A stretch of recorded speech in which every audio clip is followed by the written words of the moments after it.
નમસ્કાર મિત્રો, teaching ગજય YouTube channel પર તમારું સ્વાગત છે। તમને ખબર છે મિત્રો, ટાટ એચએસ અને ટાટ એસ માટે મેન્સ માટેના વિડીયો આપણે ચાલુ કરી દીધેલા છે મિત્રો।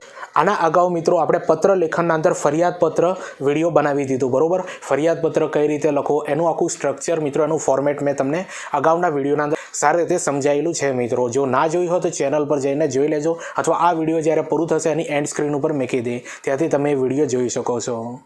તો હવે આજે મિત્રો આપણે વિનંતી પત્ર કઈ રીતે લખવું, એનું ફોર્મેટ શું છે મિત્રો, એ સારી રીતે આજના વિડીયોના અંદર સમજીશું મિત્રો।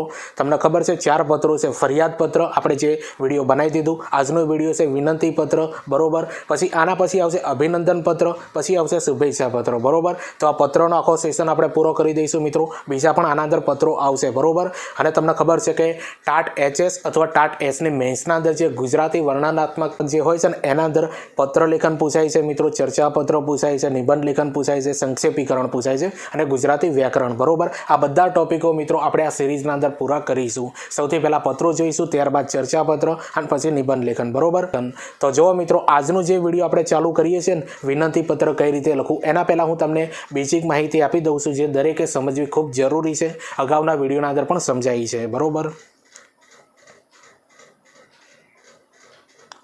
સૌથી પહેલા મિત્રો તમે આ જાણી લો કે પત્ર લેખનના 2 પ્રકાર પડે છે, બરોબર। અગાઉના વિડીયોના અંદર મેં સમજાવી દીધું। એક છે ઔપચારિક પત્ર, બીજું છે અનૌપચારિક પત્ર, બરોબર। હવે તમને ખબર પડી ગઈ કે ઔપચારિક પત્ર એટલે શું। તો ઔપચારિક પત્રના અંદર મિત્રો પદ્ધતિસરનું લખાણ હોય, બરોબર, નિયમોમાં લખવાનું હોય છે। હવે નિયમોમાં કઈ રીતે લખવું, પદ્ધતિસરનું લખાણ એટલે કોને કહેવાય, તો પદ્ધતિસરનું લખાણ એટલે મિત્રો હું પત્ર જ્યારે હમણાં તમને લખાવું છું ને મિત્રો, જ્યારે સમજાવું છું એ વખતે તમને ખબર પડી જશે। નિયમોમાં કઈ રીતે લખવું એ પણ હું તમને મિત્રો પત્ર જ્યારે સમજાવું છું એ વખતે તમને સમજાવી દઉં છું, બરોબર। નીચે આપી છે મિત્રો ઔપચારિક પત્રના અંદર 2 પત્રો આવે છે, એક છે વિનંતી પત્ર અને બીજું છે ફરિયાદ પત્ર, બરોબર। તો આપણે ફરિયાદ પત્ર અગાઉના વિડીયોના અંદર જોઈ લીધો, આજે આપણે જોઈશું વિનંતી પત્ર।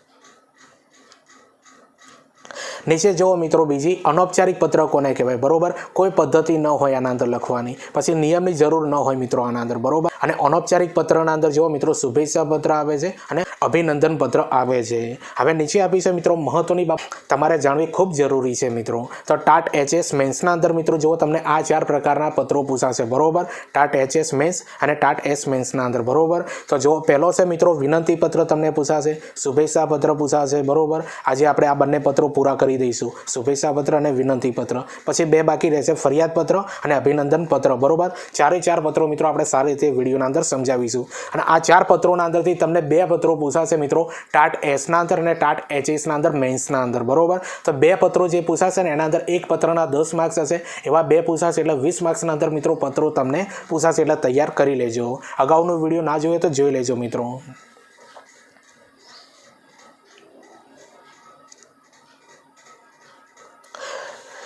અને જો મિત્રો જે આ પત્ર લખતા પહેલાની આ જરૂરી માહિતી જે છે મિત્રો એ તમારે જાણવી જરૂરી હોય છે, બરોબર। તો આ માહિતી આપણે સમજીએ મિત્રો કે પત્ર લેખન કરતી વખતે ધ્યાનમાં રાખવાના મુદ્દા। ઔપચારિક પત્ર, બરોબર, જે વિનંતી પત્ર, ફરિયાદ પત્ર, આ પત્રના અંદર મિત્રો સરનામું અને વિષયો લખવા ફરજિયાત હોય છે, બરોબર। સરનામું અને વિષયો લખવા ફરજિયાત હોય છે મિત્રો આ ઔપચારિક પત્રના અંદર। અને અનૌપચારિક પત્રના અંદર જો મિત્રો શુભેચ્છા પત્ર આવે અને અભિનંદન પત્ર આવે છે। આના અંદર જે મોકલનાર છે એનું સરનામું ફરજિયાત લખવાનું, બરોબર, પણ જે સામે આપણે મોકલીએ છીએ ને એ વ્યક્તિનું સરનામું અહીંયા લખવાનું નથી, વિષય પણ આના અંદર લખવાની જરૂર નથી, કારણ અનૌપચારિક પત્ર જે હોય છે ને એ મોટા ભાગે સગા સંબંધીઓને લખાય છે, બરોબર। એટલે પત્રની શરૂઆત સંબોધનથી કરવી, બરોબર, એટલે પત્રની શરૂઆત સંબોધનથી કરવી, એટલા માટે આના અંદર વિષય લખવામાં આવતો નથી, બરોબર। આ બાબત હું તમને સારી રીતે જ્યારે પત્ર સમજાવું છું એટલે સમજાવી દઉં છું, બરોબર। હવે નીચે જુઓ મિત્રો, લેખનમાં એકરૂપતા જળવાઈ રહેવી જોઈએ, બરોબર। શબ્દો વચ્ચેનું અંતર, લાઇનસર લખવું, આ બધી એકરૂપતા કહેવાય લેખનની। યોગ્ય વિરામચિહ્નો અને જોડણીની ભૂલો ઓછી કરવી, છેકછાક કરવું નહીં, બરોબર। તો વિરામચિહ્નો મૂકવાના મિત્રો, જો વિરામચિહ્નો મૂકવાના પણ માર્ક્સ હોય છે, બરોબર। જે પત્ર હું તમને સમજાવું છું એના અંદર તમને ડિટેલ્સ આપું છું। પછી જોડણીના અંદર ભૂલો બિલકુલ ન થવી જોઈએ। તમારા પેપર મિત્રો પ્રોફેસર જોવાના છે, બરોબર, એટલે ભૂલ બિલકુલ નહીં ચાલે, છેકછાક બિલકુલ કરવાનું નથી। દાખલા તરીકે તમને કોઈ શબ્દની ભૂલ પડી હોય મિત્રો લખવાના અંદર, તો શબ્દ ઉપર લીટી મારી દેવાની આડી અને બાજુમાં એ નવો શબ્દ લખી દેવાનો। વધારે ગૂંઠવાની જરૂર નથી મિત્રો, કારણ કે આનાથી મિત્રો તમારી જે ખોટી ઇફેક્ટ જે પેપર ચેકર ઉપર પડતી હોય છે એને ગમતું ન હોય મિત્રો, તો માર્કિંગ તમને ઓછું મળી શકે છે। એટલે આ બધી બાબતોને ધ્યાનમાં રાખવાની પત્ર લેખન કરતી વખતે, બરોબર।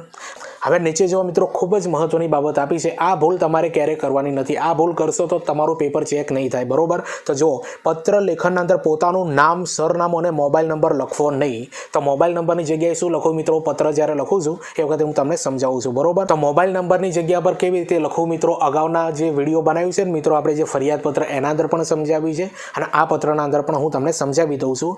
જો પ્રશ્નપત્રમાં નામ, સરનામું આપેલું હોય તો જ લખવું મિત્રો. જો આના અંદર ડિક્લેર કરેલું છે કે પ્રશ્નપત્ર જે આપ્યું હોય ને મિત્રો એના અંદર પ્રશ્નના અંદર જો તમને નામ ને સરનામું આપ્યું હોય ને એ જ તમારે લખવાનું રહેશે, બીજું કોઈ લખવાની કોશિશ ન કરતા. અને જો તમને જો સરનામું, નામ ન આપ્યું હોય મિત્રો તો તમને ખબર છે કે મૂળાક્ષરો જે હોય છે ને ક, ખ, ગ, ચ, છ, બ, એ તમે એવી રીતે લખીને પણ એ નામ આપી શકો છો, બરોબર. જે આગળ હું પત્રના અંદર તમે સમજાવું છું. તો જો મિત્રો આ વિનંતી પત્ર લખતા પહેલાં તમારે આ બધી બાબતોનું ધ્યાનમાં રાખવાની રહેશે. હવે આપણે વિનંતી પત્ર સારી રીતે સમજીએ.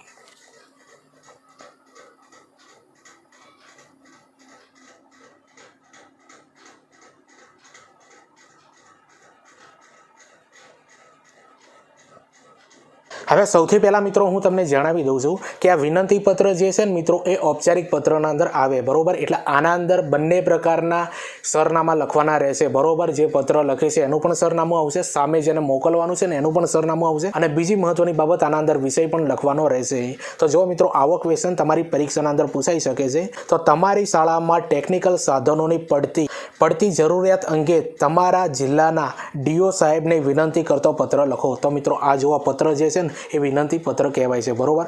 વિનંતી પત્ર આવે એટલે ઔપચારિક. તો આ બધી બાબતો દિમાગના અંદર ફિટ કરજો મિત્રો. દરેક વિડીયોના અંદર આ બાબત હું સમજાય, ઔપચારિક પત્ર કોને કહેવાય, અનૌપચારિક પત્ર કોને કહેવાય, બરોબર. અને આ જે છે ને મિત્રો એક શિક્ષક તરીકે તમારે આ પત્ર લખવાનો રહેશે મિત્રો. આ બાબતનું ધ્યાન રાખજો. હવે તમને ખબર છે મિત્રો કે આ પ્રશ્નના અંદર નામ નથી આપેલું, બરોબર, કોઈ પણ બાબતનું. તો આપણે મિત્રો જે કક્કાના મૂળાક્ષરો છે ને એ રીતનું મિત્રો આપણે નામ આપી શકીએ છીએ, બરોબર. તો ક, ખ, ગ શિક્ષક, જો બરોબર શિક્ષક તરીકે લખવાનું ને એટલે ક, ખ, ગ શિક્ષક લખવાનું, પછી સરનામું એક કરવાનું અને ત્યાં તમારે આ શું કરવાનું? અલ્પ વિરામ કરવાનું. આ અલ્પ વિરામ જે મેં કીધું ને તમને કે યોગ્ય વિરામ ચિહ્નોનો ઉપયોગ કરવો, આના પણ માર્ક હોય છે મિત્રો. આ જો ભૂલ કરશો ને તો તમારા માર્કિંગ 100% કપાશે મિત્રો. સરનામું 2 કરીને મિત્રો અલ્પ વિરામ કરવાનું, નીચે મિત્રો તારીખ લખવાની.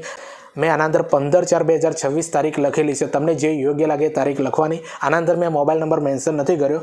જો તમારે મોબાઈલ નંબર લખવો હોય મિત્રો તો મોબાઈલ નંબર કરીને મિત્રો જે ક્રોસનું જે સાઇન હોય છે ને, જે આના પહેલાંનું વિડીયો મેં સમજાવ્યું છે એ જોઈ લેજો, બરોબર. એ ક્રોસનું સાઇન કરવાનું, પોતાનો નંબર અંદર મેન્શન કરવાનો નથી. અથવા 10/10 તમે શૂન્ય પણ કરી શકો છો, બરોબર. નંબર બિલકુલ ન દેખાવો જોઈએ, શૂન્ય કરી દેવાની 10/10, એટલે તમારો નંબર અંદર મેન્શન થઈ જશે, બરોબર. તો આ જે સરનામું જે છે ને એક શિક્ષક મિત્રો જે પત્ર લખે છે એનું જમણી બાજુના ઉપર આવશે, બરોબર. જે પત્ર લખે એનું સરનામું આવે જમણી બાજુ ઉપર આવે. જેને પત્ર મોકલવાનો છે ને મિત્રો એનું સરનામું નીચે ડાબી બાજુ આવે છે, બરોબર. જો નીચે આપેલું છે, પ્રતિ કરેલું છે, પછી અલ્પ વિરામ કરેલું છે. જો મિત્રો વિરામ ચિહ્નો અહીંયા ક્યાં મૂકેલા છે એ જોઈ લેજો. આના માર્ક્સ મળતા હોય છે, બરોબર. આ જો ચિહ્નો ના હોય તો માર્કિંગ તમારું નેગેટિવ થશે, માર્કિંગ તમારું કપાવવાની 100% સંભાવના છે, બરોબર. તો ડીઓ સાહેબ શ્રી, બરોબર, પછી અલ્પ વિરામ, પછી નીચે ગાંધીનગર, બરોબર. જે તમે કોઈ પણ સિટીનું નામ લખી શકો, પાલનપુર લખી શકો, મહેસાણા લખી શકો, ઊંઝા, જે સિટીનું નામ તમારે લખવું હોય એ તમે લખી શકો.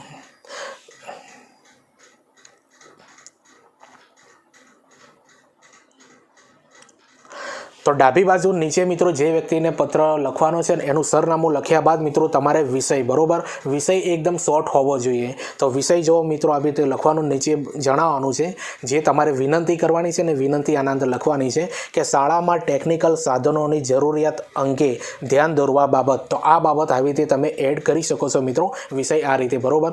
આ પત્ર લેખનની મિત્રો મહત્વની બાબત શું છે ખબર છે તમને? કે જે આ સરનામા લખવા, બરોબર, પછી વિષયો લખવા, આ બધા સ્ટેપ છે મિત્રો માર્ક આપવા, બરોબર. તો આના અંદર બિલકુલ ભૂલ ન થવી જોઈએ. હવે નીચે જુઓ મિત્રો માનનીય શ્રી, સાહેબ શ્રી, બરોબર. માનનીય સાહેબ શ્રી આ રીતનું મિત્રો તમારે સંબોધન કરવાનું, ત્યારબાદ અલ્પ વિરામ કરવાનું રહેશે. તો જો સૌપ્રથમ મિત્રો જમણી બાજુના અંદર તમારે ખબર છે જે વ્યક્તિ પત્ર લખે છે એનું સરનામું, નીચે ડાબી બાજુના અંદર જે વ્યક્તિને મોકલવાનું છે એનું સરનામું, પછી વિષય મિત્રો તમારે સારી રીતે જે વિનંતી કરવાની એ શોર્ટ હોવી જોઈએ, બરોબર. જો વિષયના અંદર આપી છે કે શાળામાં ટેકનિકલ સાધનોની જરૂરિયાત અંગે ધ્યાન દોરવા બાબત. આવી રીતે તમારે સ્ટેપ બાય સ્ટેપ લખવાનું રહેશે મિત્રો. જે આ તમને 2 થી 3 વાર સમજાવવાનું એક જ કારણ છે કે તમને સારી રીતે યાદ રહી જાય અને તમારા દિમાગમાં પેટર્ન ફિટ થઈ જાય, બરોબર. કે ઔપચારિક પત્ર કઈ રીતે લખાય અને અનૌપચારિક પત્ર કઈ રીતે લખાય એ આગળના વિડીયોના અંદર આપણે સારી રીતે સમજીશું.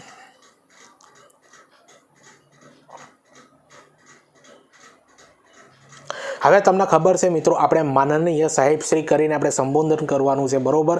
પછી આપણે પત્ર લખવાની શરૂઆત કરવાની છે. તો ઉપરોક્ત વિષય પરત્વે આપ શ્રીને જણાવવાનું કે આપણા જિલ્લાની પ્રાથમિક શાળા, બરોબર. જો મિત્રો અહીંયા જો શાળાનું નામ ન આપ્યું તો તમારે જે મૂળાક્ષરો હોય એના અંદરથી નામ બનાવી દેવાનું, બરોબર. તો ચ છ જ, બરોબર. શાળાનું નામ શું આપ્યું છે? ચ છ જ અહીંયા લખેલું છે. જે આ શાળા છે મિત્રો ચ છ છે, એના વિદ્યાર્થી તથા શિક્ષક મિત્રોને શૈક્ષણિક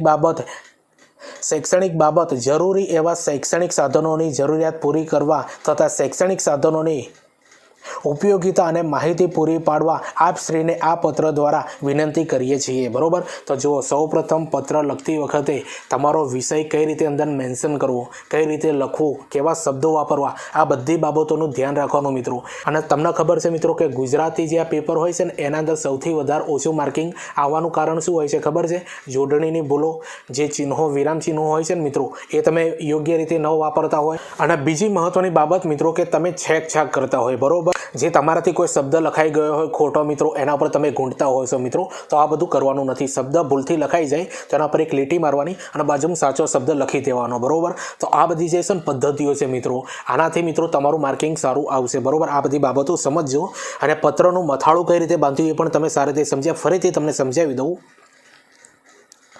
ઉપરોક્ત વિષય પરત્વે આપ શ્રીને જણાવવાનું કે આપણા જિલ્લાની પ્રાથમિક શાળા, બરોબર, એ શાળાનું નામ છે ચ છ જ. ના આપ્યું તો મિત્રો તમે તમારી રીતે લખી શકો છો કોઈ પણ જે કક્કાના મૂળાક્ષરોથી, બરોબર.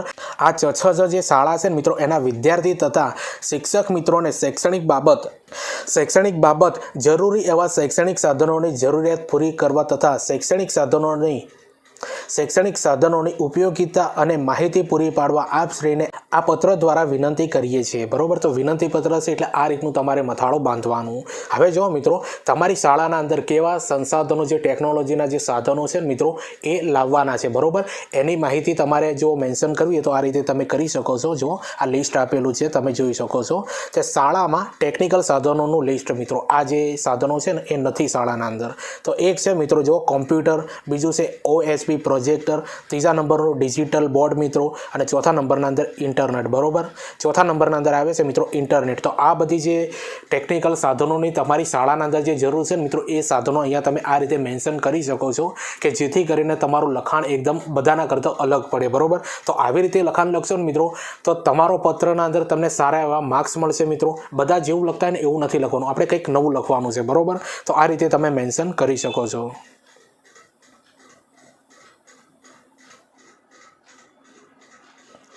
હવે આ વિનંતી પત્રના અંદર તમારે મિત્રો બીજી ઘણી બધી બાબતો એડ કરવી હોય તો થઈ શકે છે, બરોબર. કે જો આ ટેકનોલોજી સાધનો આવવાથી બાળકોના ભણતરના અંદર કેવી અસર થશે, એના લાભ ગેરલાભ, આ બધું તમે લખી શકો છો મિત્રો, કે જેથી કરીને તમારું માર્કિંગ વધારે આવી શકે, બરોબર. આ બાબત મેં તમને સારી રીતે આ વિડીયોના અંદર સમજાવી દઉં છું મિત્રો, કારણ કે એના અંદર મેન્શન કરી નથી, બરોબર. અને આ બાબત તમારે લખવાની રહેશે. અને આ બાબત મિત્રો તમારે 10 માર્ક્સ મેળવવા માટે સારી રીતે લખવાની રહેશે, બરોબર. આટલું યાદ રાખજો. તો આના અંદર મિત્રો તમને જણાવ્યું એ પ્રમાણે તમે એ બધી બાબત એડ કરી શકો છો. અને આગળ આપેલું છે મિત્રો કે આપણે ટેકનોલોજીના વધતા જતા વ્યાપ વિશે તો માહિતગાર જ છો, જેથી આપણી આ શાળામાં અદ્યતન સાધનો વિશે માહિતી અને વપરાશ વિશે માહિતી આપના તરફથી મળી રહે તેવી વિનંતી આપના જવાબની રાહ રહેશે, બરોબર. તો આ રીતનો મિત્રો તમારે પત્ર લખીને ડાયરેક્ટ જ આના અંદર પૂર્ણ વિરામ આપી દેવાનું, બરોબર. તો આવી રીતે પત્ર લખશો તો તમને સારા એવા માર્ક્સ મળશે. નીચે બિડાણ જરૂરી ટેકનોલોજી સાધનોનું લિસ્ટ તમે દાખલ કરી શકો છો મિત્રો, કે આ સાધનો અમારી શાળાના અંદર અછત છે, બરોબર. તો એક શિક્ષક તરીકે મિત્રો વિનંતી પત્ર જ્યારે લખે છે ને એટલે આ રીતે લખાય છે મિત્રો. તો જેટલા પણ આ પત્રો છે ને મિત્રો, એ આપણે શિક્ષણને લગતા જ મિત્રો કરવાના, બરોબર. અને આપણે ટાટ HS અને ટાટ Sના અંદર જ્યારે પણ તમારી મેન્સ લેવરા છે એ વખતે આવા ક્વેશ્ચન તમને 100% આ પત્રો જે છે ને મિત્રો, એ શૈક્ષણિક બાબતોના ધ્યાનમાં રાખીને જ પૂછવામાં આવશે. અને નીચે લખવાનું રહેશે મિત્રો આપનો વિશ્વાસુ, ઉપર જે નામ લખ્યું છે ને એ જ નીચે લખવાનું, ખ શિક્ષક. તો આટલી બાબતો ધ્યાનમાં રાખવાની, બરોબર. જે અલ્પવિરામ, જોડણીની ભૂલો મિત્રો, બરોબર, છેકછાક ન કરવું, એ બધી બાબતો ધ્યાનમાં રાખવાની. તો જો મિત્રો આપણે ફરીથી એકવાર તમને સમજાવી સમજાવી દઉં છું બરાબર કે વિનંતી પત્ર કઈ રીતે લખવો શું ન કરવું બરાબર એ બાબતો આના અંદર તમને સારી રીતે સમજાવી દીધી છે તો આવો ક્વેશ્ચન હશે તમારા સામે બરાબર તો સૌથી પહેલાં જુઓ જમણી બાજુ ઉપર જે શિક્ષક આ વિનંતી જે પત્ર લખે છે ને એનું અહીંયા શું કરવાનું છે મિત્રો આપણે સરનામું લખવાનું છે બરાબર તમને સારી રીતે સમજાવ્યું નીચે જ્યાં સાહેબને મોકલવાનું છે ડીઓ સાહેબને ત્યાં નીચે એમનું સરનામું લખવાનું પૂરેપૂરું બરાબર અને મહત્વની બાબત મિત્રો સરનામા લખવાના અંદર ધ્યાન રાખજો જે વિરામ ચિહ્નોનો ઉપયોગ થાય છે ને એને ભૂલતા નહીં તો નેગેટિવ માર્કિંગ મતલબ તમારા માર્કિંગ ઓછા આવશે ત્યારબાદ નીચે મિત્રો જો વિષય આ રીતે બાંધવાનો રહેશે પછી માનનીય સાહેબ શ્રી બરોબર અને મથાળું સૌપ્રથમ બાંધવાનું કઈ બાબતની વિનંતી કરવાની છે મિત્રો એકદમ આગ્રહ સાથે બરોબર કારણ કે આ જે છે ને એ ઔપચારિક પત્ર છે અને ઔપચારિક પત્રના અંદર પદ્ધતિસરનું લખાણ હોવું જોઈએ નિયમોમાં લખાણ હોવું જોઈએ પદ્ધતિસરનું લખાણ કોને કહેવાય નિયમોમાં લખાણ કોને કહેવાય મિત્રો એ તમે સારી રીતે સમજી ગયા હશો બરોબર આપણા કરતાં હોદ્દાના અંદર અને ઉંમરના અંદર મોટા હોય ને એમને આપણે મિત્રો આદર ભાવ આપવાનો અને લખાણ એકદમ સ્વચ્છ હોવું જોઈએ બરોબર હવે નીચે જો મિત્રો મેન્શન કર્યા છે કે જે શાળાના અંદર ટેકનિકલ જે સાધનો છે ને એનું લિસ્ટ મિત્રો આ શાળાના અંદર અછત છે તો આવી રીતે મિત્રો તમે આના અંદર એડ કરી શકો છો અને આના સિવાય મિત્રો એક બીજી મહત્વની બાબત તમે આના અંદર એડ કરી શકો છો કે જેથી કરીને તમારું આખો જે આ પત્ર છે ને બધાના કરતાં અલગ પડી શકે છે બરોબર તો આના અંદર શું મેન્શન કરવાનું કે શૈક્ષણિક સાધનો આવવાથી મિત્રો બાળકોના શિક્ષણના ઉપર શું અસર પડે છે મિત્રો લાભ ગેરલાભ એ બધી બાબતો તમે અહીંયા મેન્શન કરી શકો છો કે જેથી કરીને તમે સારા એવા માર્ક્સ મેળવી શકો બરોબર અને લાસ્ટના અંદર જ્યારે પત્ર તમે પૂરો કરો છો ને એનું સંબોધન કેવું હોવું જોઈએ મિત્રો એ તમે આ લખાણના અંદર જોઈ શકો છો મિત્રો પછી બિડાણ પણ જોડવાનું અને નીચે આપનો વિશ્વાસુ ક ખ ગ શિક્ષક આ રીતે પૂરું કરવાનું તો સારી રીતે મિત્રો તમને આ વિનંતી પત્ર તમને સમજાયો હશે મિત્રો વિડીયો ગમ્યો તો લાઇક શેર કોમેન્ટ કરી દેજો અને હા ચેનલ ઉપર નવા હો તો ચેનલને પણ સબસ્ક્રાઈબ કરી દેજો આના અગાઉ મિત્રો આપણે તમને ખબર છે કે ફરિયાદ પત્ર પણ લખેલો છે ના જોયો હોય તો ચેનલ પર જઈને જોઈ લેજો તમને ખબર છે મિત્રો ટીચિંગ અજય કરીને આપણે ટેલિગ્રામ અને ઇન્સ્ટાગ્રામ બંનેના અંદર એકાઉન્ટ બનાવેલું છે બરોબર તો ટેલિગ્રામ અને ઇન્સ્ટાગ્રામના અંદર મિત્રો આપણે શિક્ષણને લગતી બધી અપડેટ આપીએ છીએ બરોબર ફોર્મ ક્યારે ભરાશે રિઝલ્ટ કયું આવ્યું છે કોલ લેટર ક્યારે નીકળશે બધી બાબતની માહિતી આ બંને પેજ ઉપર મળશે એટલા માટે બંનેને ફોલો કરી દેજો અને હા ટેલિગ્રામના અંદર મિત્રો ટાટ એસ અને ટાટ એચએસ માટે જે મેન્સના વિડીયો બનાવ્યા છે ને મિત્રો એ બધા વિડીયોની લિંક પણ એના અંદર મૂકવામાં આવશે એટલા માટે ફોલો કરી દેજો અને હજુ મિત્રો ટાટ એસની મિત્રો પ્રિલિમ્સ બાકી છે 5માની 3 તારીખે છે બરોબર તો એને લગતા પણ વિડીયો આપણે એના અંદર મૂકીશું મિત્રો એટલા માટે જોઈન કરી દેજો અને હા આપણી આ યુટ્યુબ ચેનલ ઉપર નવા હો તો ચેનલને પણ સબસ્ક્રાઈબ કરી દેજો તો ચાલો આપણે મળીએ બીજા વિડીયોના અંદર બાય